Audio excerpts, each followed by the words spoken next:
Hello, hello, and welcome to Minority Reports. I'm your host, Mona Sheikh.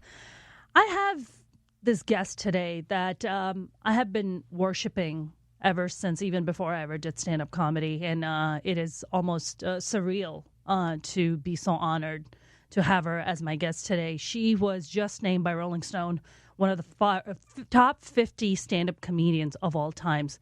This guest needs no introduction. Margaret Cho, thank you so much for joining me. Thank you. It's so great. I just want you to know that I go to the Church of Cho. Oh my gosh. I just totally go to the Church of Cho, and you're just so lovely and amazing. And well, thank you. Sorry, I'm being totally geeking out over you, but awesome. You're so fantastic. Now we were before we started this episode. You were talking about you were just at Sketchfest. Yeah, I go. It's usually in January, and then so when I go, I usually sing and play with the band that I'm in, the Red Room Orchestra, which is a very large musician group. It's like we do soundtracks of movies. So we did Boogie Nights and some songs from Wild at Heart and Twin Peaks and Blue Velvet, the David Lynch movies.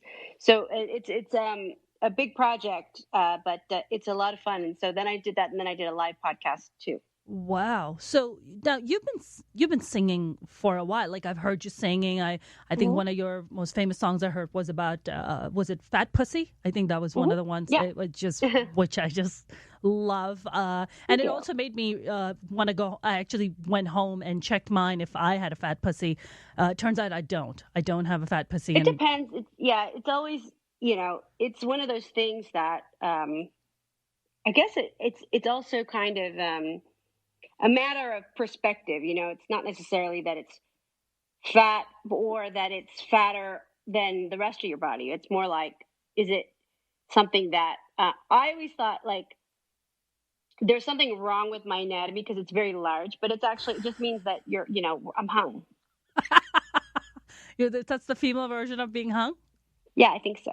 Got it. The fat. I just thought it was like extra padding, Yeah, I mean, it's like definitely the vagina is resilient. Like it's like a very important and very pretty like resilient and strong part of our bodies. It's something that's meant to take a lot. If you think about childbirth, it's like definitely goes through a lot. Yeah. And so I think, those parts of our bodies can be very tough, which you wouldn't necessarily think about it as that, because people always think like penises are very vulnerable, because the worst thing that can happen is if they get like hit there. Right. But, women have to do so much more with our bodies. I mean, it's odd that there's no kind of double standard in terms of like what we can take, because we can take a lot there. Right. I mean, the pounding that goes on before you actually even have childbirth. I mean, that's a lot. Yeah. It's a lot. Sure. It's like somebody just like punching you in the vagina. Yeah. Yeah. So it's good to have padding there. I'm so glad we are starting off on such a fantastic. I love it. It's good. I love all of this. I know that you and I have talked many a times before about just our cultural upbringings, and both of us being Asian and of South Asian descent and being minorities and female stand-up comics. I mean, I wanted to kind of talk to you a little bit about your upbringing and your background, and was there trauma involved in that? Well, I think there always is. I mean, for us, I think like for our family, my family came to America in the 1960s, and they endured a lot of trauma just kind of like coming into this culture, moving to San Francisco from Korea in 1964 and enduring all of the racism that they did in 1960 San Francisco. That time San Francisco was not the progressive sort of mecca that we think of today, or maybe not even today, but it would be like in the 80s and 90s and 70s, 80s and 90s, 60s, 70s, 90s. So that sort of like cultural shift didn't necessarily happen there until the late 60s, which was a different thing. But so they endured a lot, and they didn't really share any of that with us. And so, that comes from like being from a country that just doesn't share the hardships with the other generations. We sort of take it on ourselves and kind of absorb all of it. So, you didn't really hear a lot about what they went through until much later. And then, there was lots of different things that I endured too, like kind of being Korean American, being the first generation of Korean Americans in our kind of city in our time.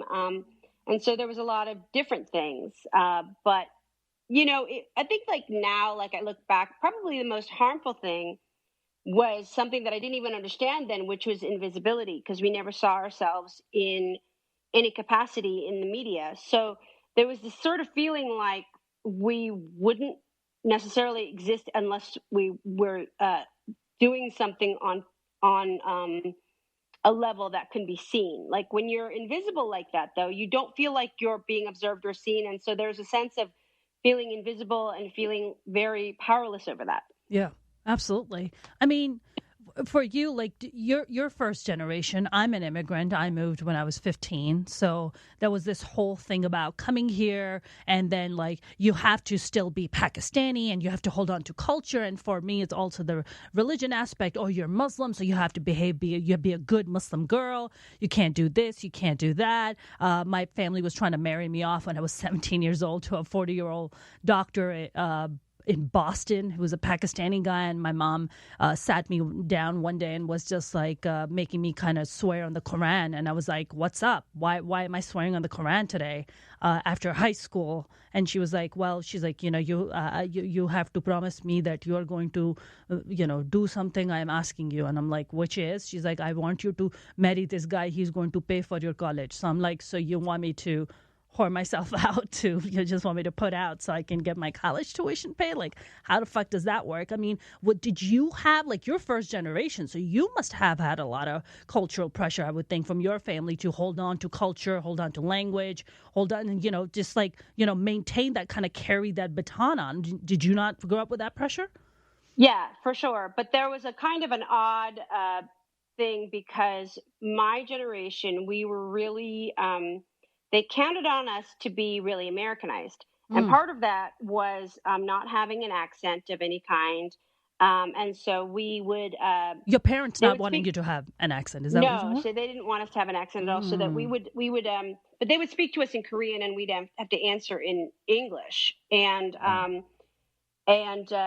so there was this thing of like, we have to be Americanized. So Yeah. and then the weirdness of like the marriage thing and like the status sort of that goes along with that, like so much of my journey was so outside of anything that my parents could claim as a status thing. Like I didn't go to a good school, I didn't have good grades, I didn't have any of these sort of precursors to like getting a good husband, so that I was considered really hopeless from the beginning. Yeah. Also, I think because I had expressed my queerness very young. It's, I first came out like as gay, like as a lesbian, like when I was probably about 18. And so that kind of threw my parents in another direction of like, well, there's no way then, what are we going to do?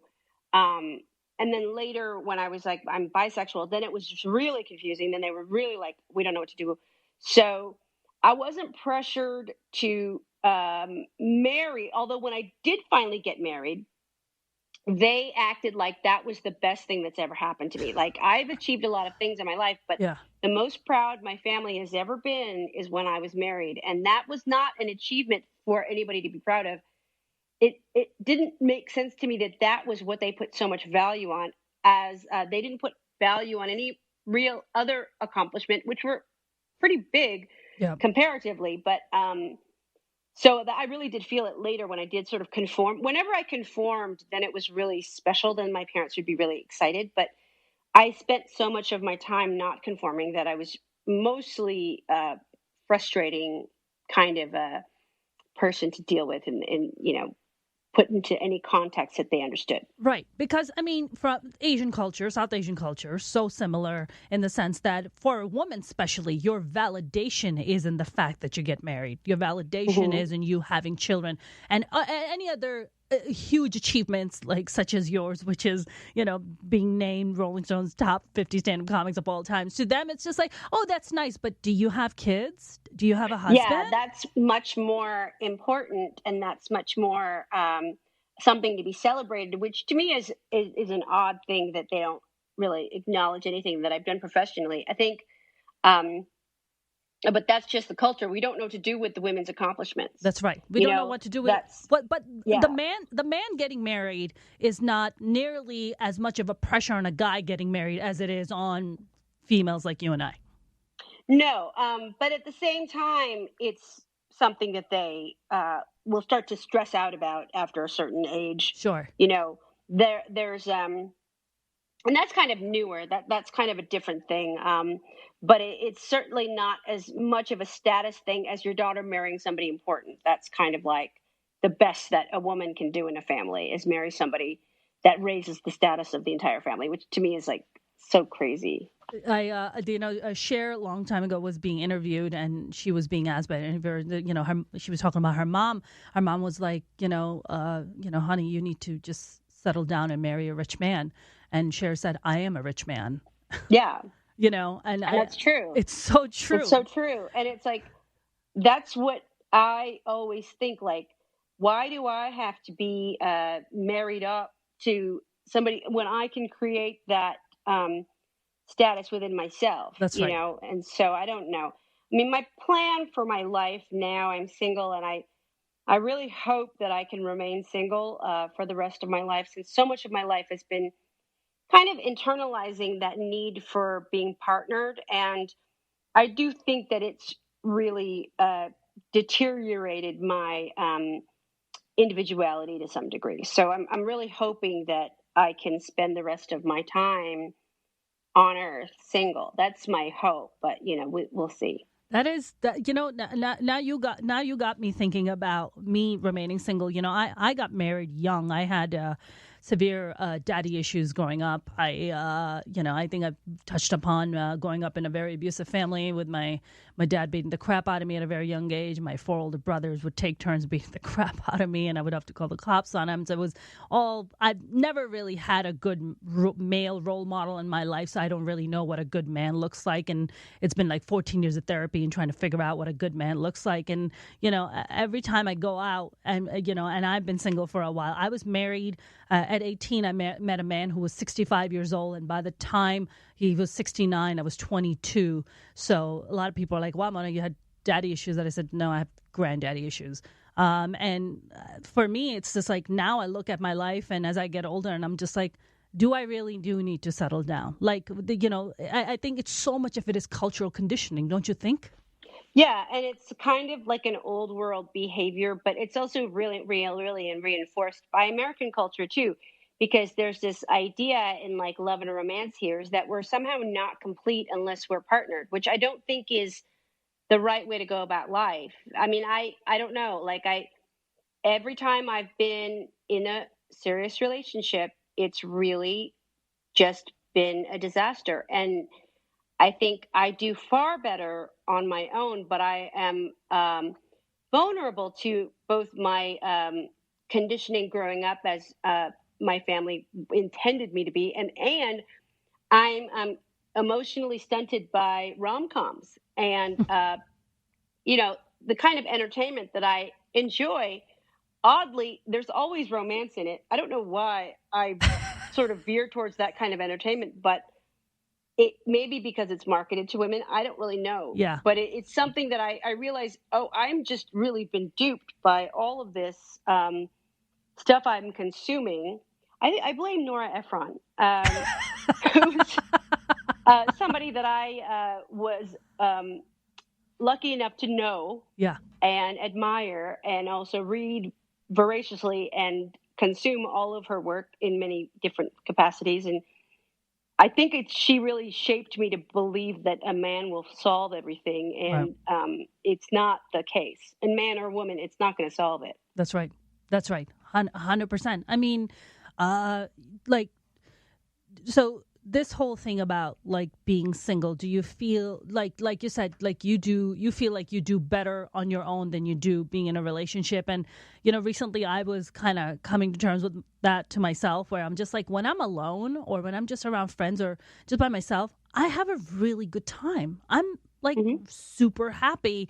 And it's like whenever I go on a date, I went on a horrible date this past weekend, and I'm just like, why do I put myself through that? Maybe I'm just not, this whole bullshit that they've sold women on about the whole soulmate thing and then the knight in shining armor. It's like, you are your own fucking knight in shining armor. There is nobody coming to save you. Fucking save yourself. Exactly. And the thing is that dating isn't out of the question. I really enjoy dating, and I am dating quite a number of people now.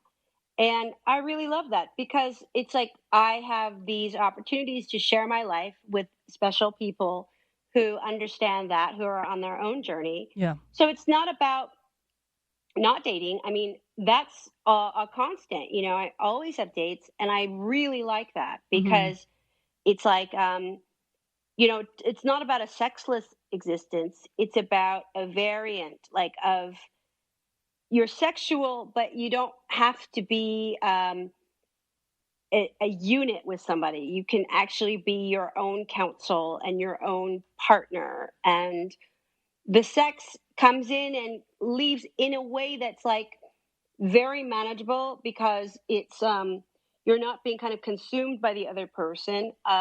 Also, you're not like, the sex isn't a condition of the relationship. The sex is a sort of put in a very special category. Like, I'm doing this as an elective activity that I really love, you know, and that we can come at this and do this and then separate.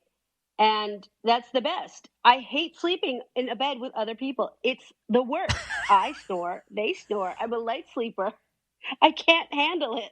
And so I think having separate homes, separate lives, but a sex life that is fulfilling and very intentional, as opposed to a requirement to keep this marriage alive, is really, it's really appealing to me. Yeah, no, I 100%.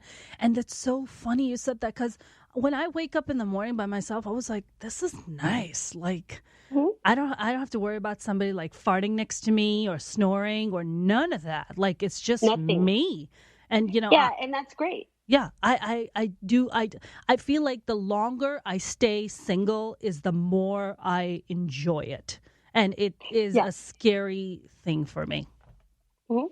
It's an art form to really see life as, and create it the way that you want it, as opposed to what society has sanctioned for us, and also what we try to create, because we're kind of trying to recreate our favorite novels and TV shows and movies in our head. It's not that. That's not going to be the way that I want to live my life. The way that I curate my life is my life's work.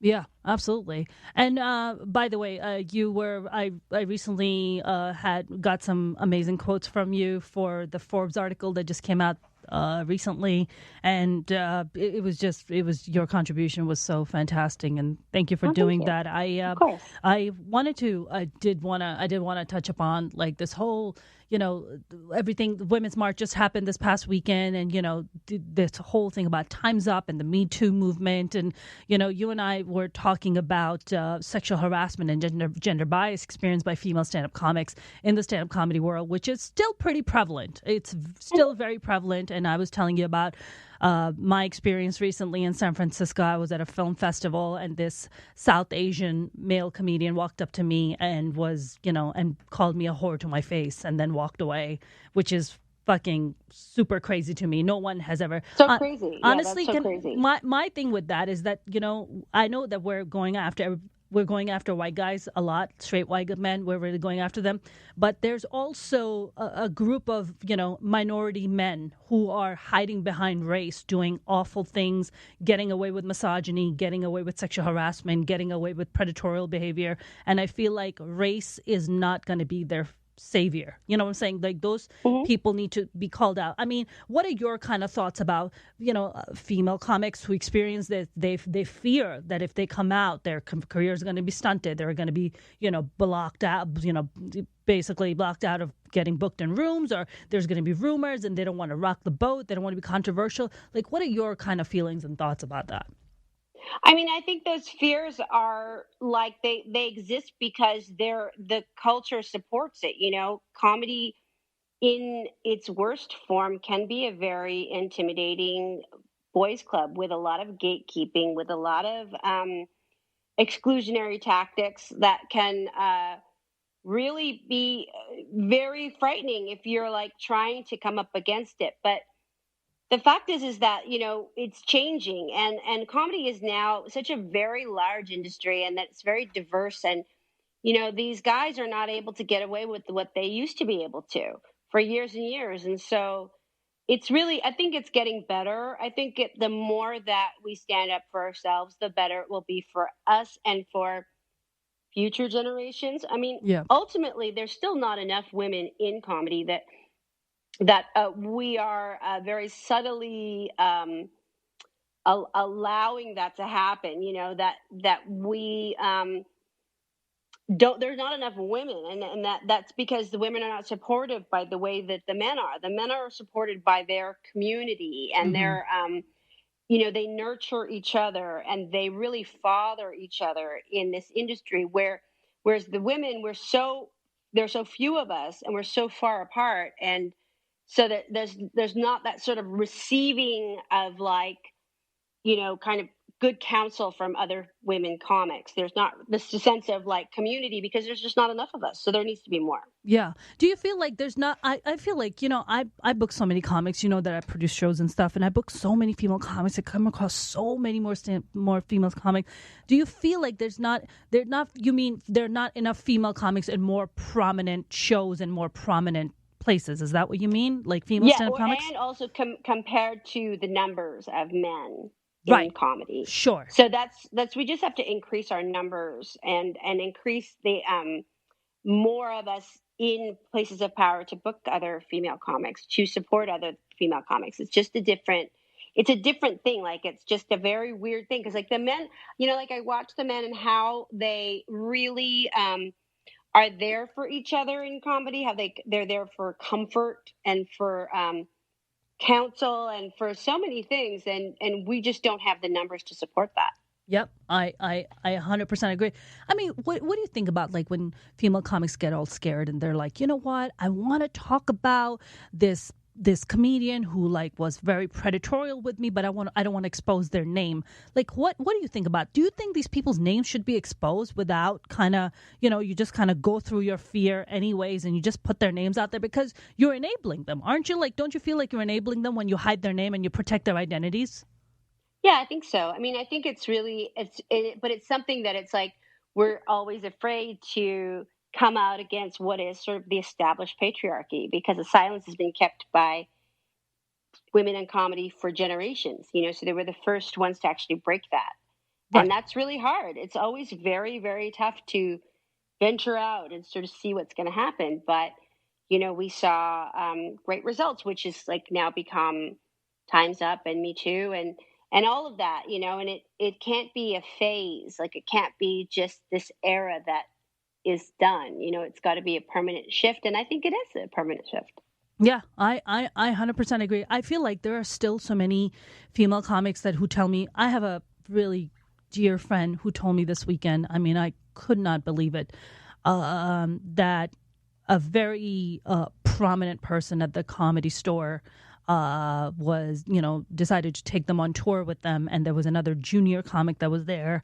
And while they were in, I forget what state they were in, the more accomplished comedian said to the female comic, "Hey, you're going to have sex with this junior comic, right?" And she was like, "Wait, what?" She was like, "You're gonna have sex with him," and she was like, "Oh yeah." She passed it out as laughing, like, "Ha ha, yeah, okay."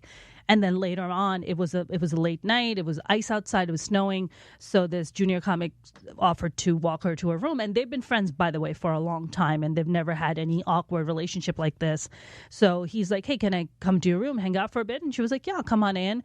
And the moment he steps in, he's like, "So we're gonna have sex, right?" And she's like, "What the fuck are you talking about?" And he's like, "Well, I guess if we're not gonna have sex, can I just come on top of you? Can I just jerk off in front of you and come on top of you?" And she was like, "Yeah, exactly." Fucking asking her. And she's like, "No, you can't fucking come on top of me." And he stood there and masturbated and like came on part of her clothes. Yeah.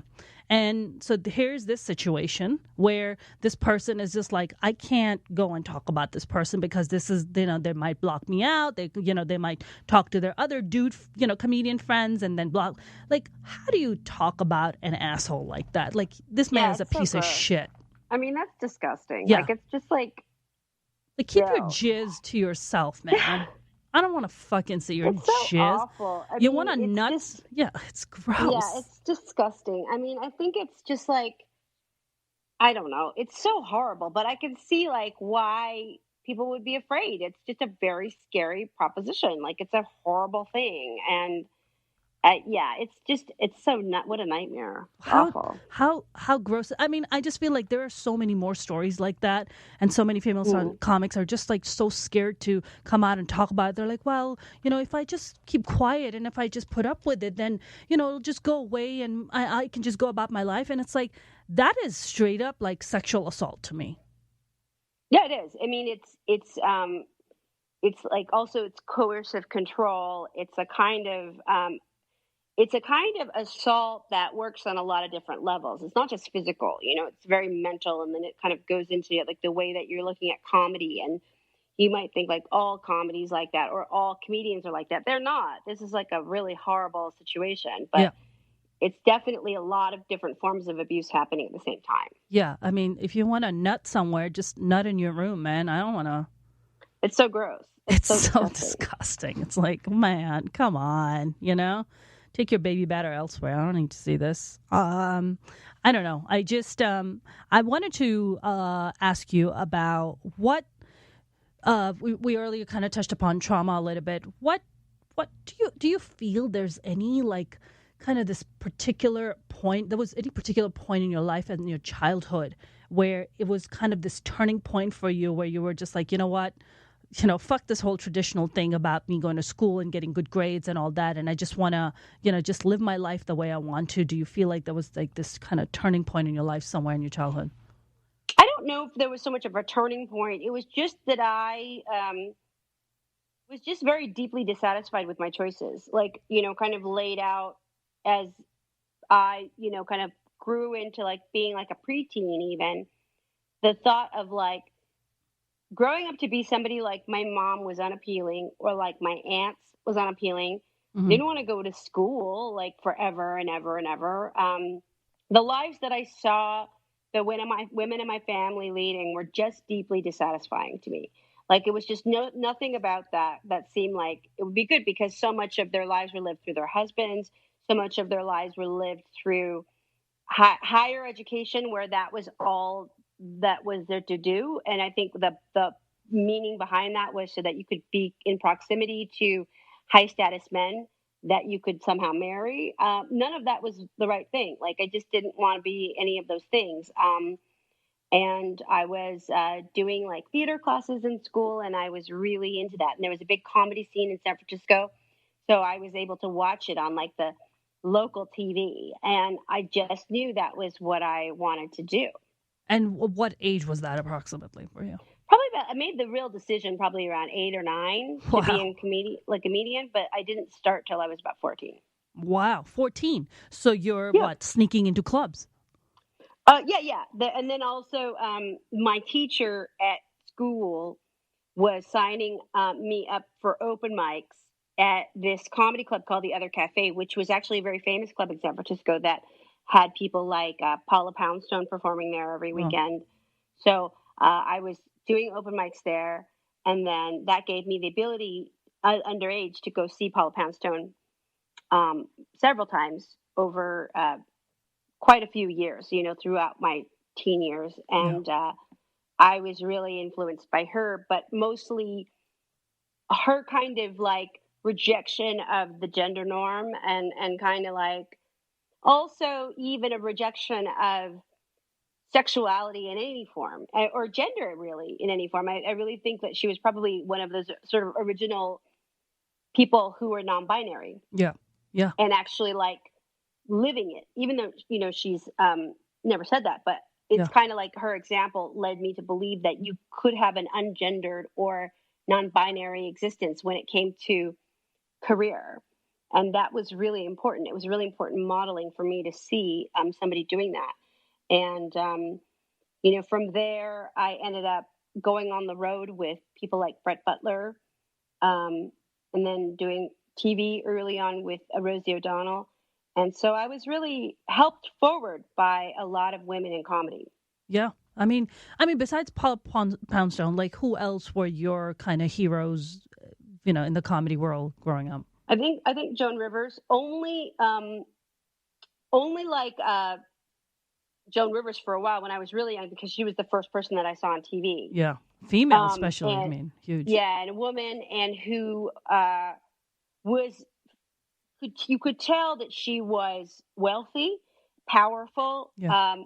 and singular. That she was not defined by her marriage, even though she was married and she had a child. There was none of that really sort of encumbered her presence on the stage. That she wasn't a woman first, she wasn't a mother first, she wasn't a wife first, she was a comedian first. Right. That was the really early modeling. That was really important. And you worked with Joan. I mean, you had a really good relationship with Joan. Yeah, she was really great and really encouraging. Probably much more of a softer, kinder presence than she would appear from her comedy.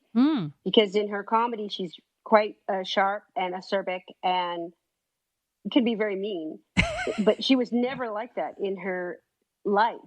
She was a real maternal figure in a very, very gentle and soft way, and in a very like concern, sort of like feminine concern, maternal concern, which, so the more that you got to know her, the more you would be privy to that side of her, which was really, really beautiful. Do you feel like she was just this way just with you, or she was like that with other female comics too? No, she was like that with other female comics. I mean, there was very much a sense of this kind of like mother hen thing that she would do with people like me, or Sarah Silverman, certainly. Quite a lot of women in comedy. She just really had a fondness for us. And I think like she understood like her contribution was really about mentoring, modeling, all this stuff. So I do think that she really relished that role, being kind of a role model, and enjoyed that. I think that's great. So when you said maternal, she would be like, you can punch up this joke, or that kind of thing. Or no, it was more like, like if I had a bad show, that's like the first person I would talk to. Is I would talk to her and ask her about things, and she was like, oh fuck them, like she was just like all like real like defensive about like, it was never your fault, it was always the audience's fault, and then just so angry about it. And, she would sort of fight these battles for you. Like after the show, she would fight these, like go to war with all of those audience members in her head. And it's sort of like, it was more not really advice per se, although there was some of that, especially like in relationships. And like, I think she was very much of the mind that you're not going to, it's not going to be the man that makes you. It's going to be you that make you, that kind of attitude, which I think is really important.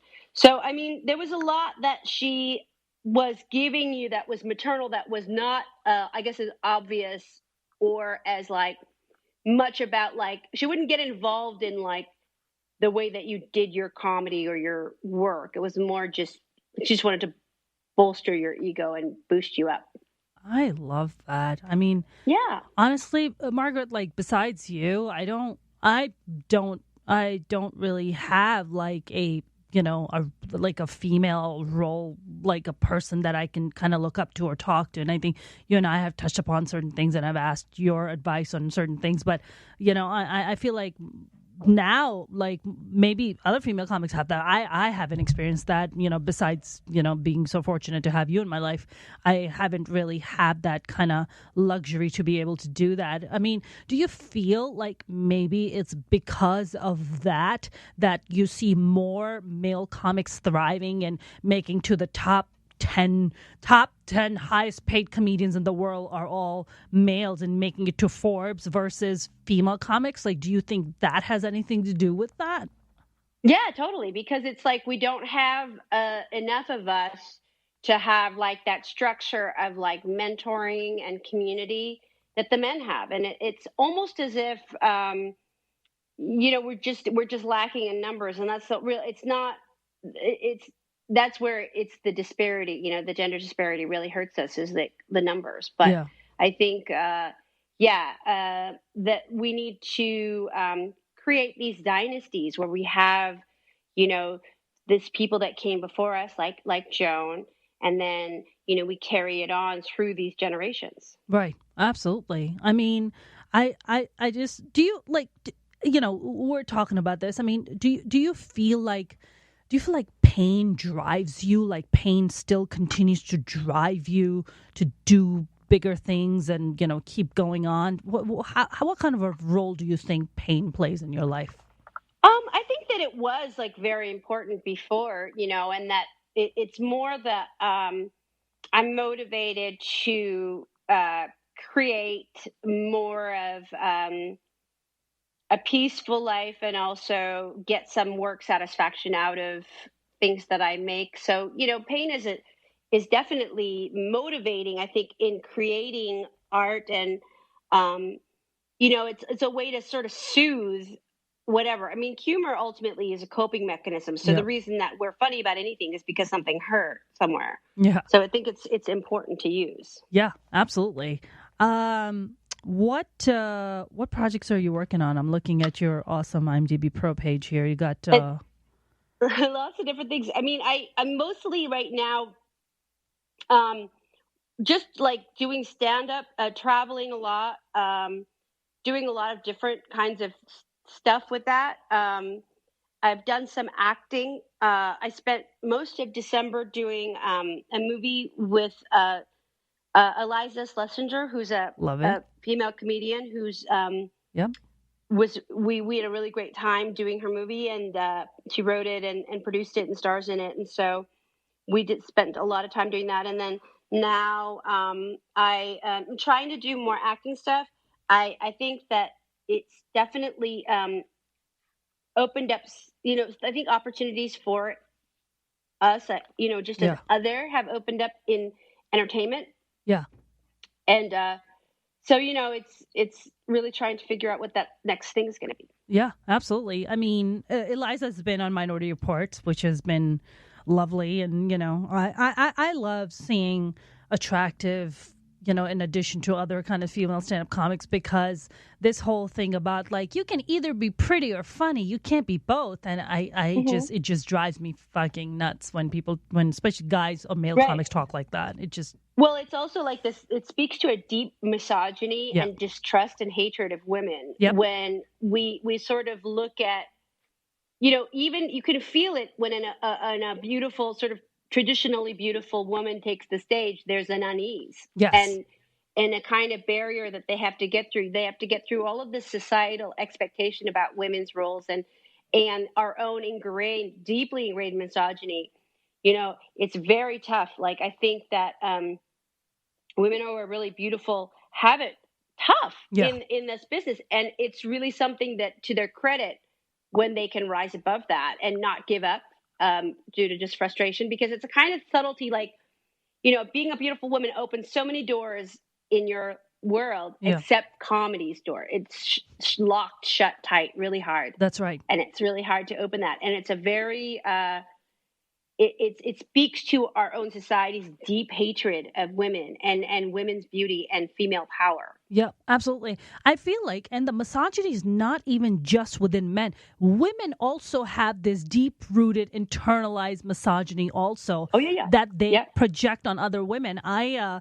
I got invited to come and perform last summer in New York at this 3,000 people event. It was all Pakistani people, right? And so these are like conservative Pakistani Muslim people, and I'm in New York.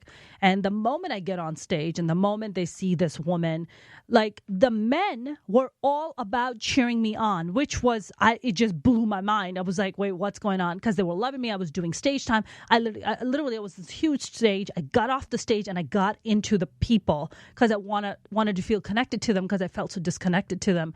And the only people in the crowd who were trying to get me off stage and were trying to boo me off were women. And I was beyond shocked, and I was like, what the fuck is that? And I feel like it speaks to exactly what you're talking about, which is that deep-rooted misogyny where you're working against your own good. Oh yeah, totally. Because we don't even know. Like they don't even know that that's what they're doing. You know, it's like that's the worst. I mean, that's like the cunning part of misogyny and women who participate in it is that they're not even aware of it. Yeah. You know, and that's like the deep brainwashing that we have to kind of get rid of when we go and we start to try to really be feminists. Yeah. You know, it's like you have to identify like what's happening within that prevents women going forward. You know, where am I stopping our journey? Where am I stopping our crusade? And Yeah. it's all within, which is really, it's hard to take Yeah. and hard to identify, but once you do, it's really important. Yeah. I mean, for me, like, when I was starting up stand-up comedy, I made sure I looked like I didn't have any makeup on. I looked like a total schlump when I got on stage. It was the baggiest clothes. I just didn't want to be remotely attractive because I felt that it was going to take away from my comedy, was going to take away from people like, hating me or guys just trying to come out to me. And I just wanted to do everything I could to make comedy my primary focus, which I feel like, thank God, now so much of it is involved where I'm just like, no, fuck it. If you're an attractive person and you look good, then fuck it, you look good and you go up there and you be the best comic that you can. And one has nothing. It should not be a deterrent. It should be an enhancement. Yeah, it should be an enhancement, and it's also just like I mean, it's more the comfort in how we feel in ourselves, you know? Yeah. Like, I think that's the most important thing.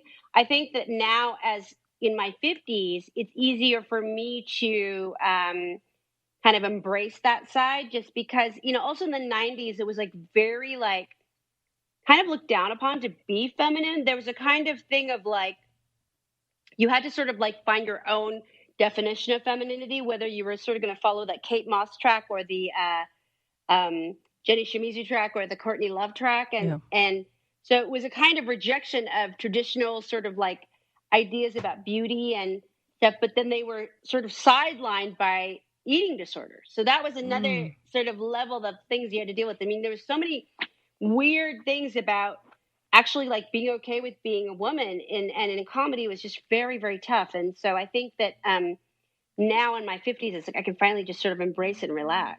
I love that. I feel like the older I get, the less fucks am I giving too, which is good. Yeah, but I don't think I'm nearly at the place that you are, and hopefully one day I would get there.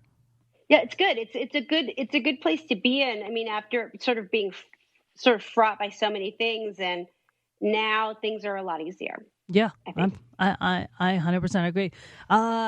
Can you, I mean, there's no pressure, of course, to talk about this, but you have a show coming out, Almost Asian, that you're working on? Yeah, there's, I'm working on a number of different shows for like other artists. So Almost Asian is a really fun, really hilarious project by Kate Malia. She's half Japanese and half white. It's like that Hapa experience, the multiracial experience, the biracial experience, which is so interesting and so cool to like get into in that kind of comedy, which is so awesome. So she's really great. So there's a few different projects that I'm working on there's Mercy Mistress, which is an Asian American story about a BDSM. Well, she's a dominatrix. She's an Asian American dominatrix, and she wrote memoirs that are now like a web series, but we want to make it into a series that is, some parts of it can be seen on Netflix's show Explained. Mm-hmm. So we do, they put a bunch of clips up there for Sex Explained, which is really great. So, just trying to promote Asian American projects, queer projects, things that are about BDSM, things that are about things that are like just different and really exciting. I love. So I'm doing lots of different kind of stuff like that. I just absolutely love it. I was listening to you, and this thing went through my mind, and I've been thinking about this for a while. Even though Asian and South Asian cultures are so similar, I feel like when it comes to sexuality, or a woman, embracing her sexuality, talking about sexual stuff, or even as a female comic, like when you go up, when I go up and I talk about sexual stuff, I feel like Asian female comics have a lot more freedom to talk about sexual things or about their sexuality than somebody like me who comes from more like a Pakistani, like a Muslim background, where we're not allowed to even get on stage and talk, let alone talk about our sexuality, talk about our bodies. Like it's a really big deal for me to get up there and talk about how I'm developing a fupa, which is fat upper pussy area, if people don't know about. It's true. It's a real thing. I have to wear mom jeans now because my fupa just keeps getting out of control. And I just feel like, do you, I don't know, like what, do you have that kind of perception? Do you see that? Like, first of all, there's not a lot of us up there, like as far as the brown female comics go. But I don't really hear them. Like we're not almost allowed. We get called out. I get demeaned by fellow South Asian male comics if they hear me talking about my sexuality, which fucking blows my mind. It's as if they own my body or own me, which drives me nuts. But that, of course, is also that toxic patriarchy where that's ingrained in their system. So they're like, oh, if a woman gets up there and she talks about her sexuality, then she's a slut or she's a whore or whatever horrible label they want to put on it. I just feel like you can go up there and you can make this this hilarious jokes about fat pussy and all that, but when I do it, it's this instant like no, oh my God, you must be of loose care. You are a horrible woman that is going up there and doing that. You know what I'm saying? Yeah, I think that because so much of Asian American and Asian from Asia women are so much seen through the lens of sexuality, whether it's by white men or by white culture forever, so that so much of us is defined by sexuality and the sort of fetishization that it lends itself to a kind of permission, oddly, to talk about sex that is sort of free from judgment in a way, because there's so much of it that's under scrutiny, that there's so much sexuality that kind of goes on with our persona, with our image, with our history, that it sort of lends itself to a kind of a comfort in sex in general that isn't there for, say, traditional like Korean roles, and traditional sort of like Asian roles in Asian families, in Asian culture. But it's the juxtaposition of the Asian Americanness, so Asian white relationships that sort of sexualized. And now it's really happening with men too, Asian American men in particular. So it's a kind of, it's a comfort with sexuality because so much of our identity is defined by sexuality, especially when talking about from the white male gaze. Yeah. Or the white gaze in in general. So there's like, there's that, there's, I think that is, it's also that we're also kind of like mostly from Buddhist cultures, which sexuality is a little bit neutralized. Yeah. So that there's a sense of, a kind of there's no erotic charge or like thrill when people talk about sexuality, because there's like, it's like real neutralized because it's just kind of a function of reproduction, a function of so when you kind of look at, and also the diversity of like religious backgrounds in like East Asian cultures, there's a kind of neutrality when it comes to sexuality. Yeah. Just because there's so many different perspectives to consider. Yeah. And then so I think there's a lot of different reasons why culturally we have a little bit more of a sense of self-permission, or there's decisive things that we're going to be sexual. We're going to talk about sexuality. Yeah. And I love that, and I think for me, it's becoming more and more where I'm just like, fuck it. I'm going to talk about what's real to me, what pertains to my life. I mean, regardless of what, my brother straight out told me, he's like, the reason I don't come to your shows is because you talk about sexual stuff and I don't want to hear it. He straight up just told me that. And I'm just like, so do you not think that I'm a sexual being? Like, what do you think I am? Like an asexual person? Like, what do you think I am? The craziness of like feeling like that is somehow he's got to own that part of another family member's existence. That's a weird thing. And I'm sure that it exists to many degrees in my family, because, my family, there's a part of my family that's very Christian, very, very kind of like claiming of ownership of all the women. It's weird. Yeah. But that's just a strange thing. I mean, it's just where the patriarchy gets in their mind. Yep. And in their heart, and it's so weird. It's like, why do you think you can claim ownership over that? That's right. I mean, like, just like you are my brother, I am his sister, but you're probably a sexual being, and you have whatever things you do with a woman that you want to be with, or a guy, or whatever your thing is, and I do what I do. I mean, why do I have to, and it's this, I'm the first woman in my family ever, from my mom or dad's side, to pack up my bags and leave at 18. And that was a really big deal for my family, because for the longest time they blamed me for bringing quote unquote shame to the family. I brought shame to the family. But I mean, it's like, how and what? So what? Like, why? And then so? Yeah, exactly. Like, first of all, like, who cares? Yeah, first of all, your honor of your family is not in my vagina. So let's get the honor out of my vagina. It has nothing to do with it. I mean, and it's like, if it does, then that's not the right family to be in. Like, it's weird. Right? It's just fucking, but it's so ingrained in people's minds and its cultures, and it's like, and if you talk about it, it's like, oh God, you are a person of loose character. So I envy Asian women. I do, because they have this kind of flexibility, and I envy white chicks too, because they get to talk about whatever they want. And for me, it's like I almost have to walk on eggshells and just be careful. And I'm just trying to let go of that. And it's hard.